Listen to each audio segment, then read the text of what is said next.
ભજીયાની recipe આજે આપણે બનાવશું બે જાતના ભજીયા, ડુંગળીના અને મરચાંના.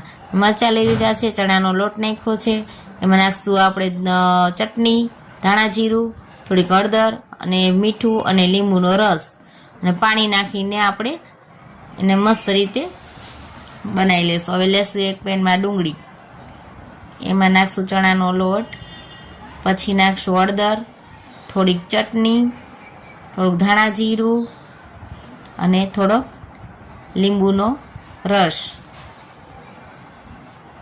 અને નમક સ્વાદ પ્રમાણે.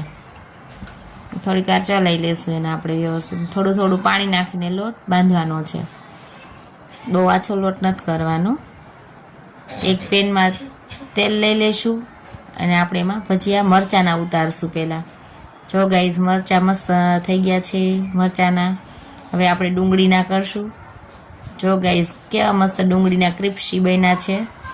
લાઈક, શેર ને કમેન્ટ કરી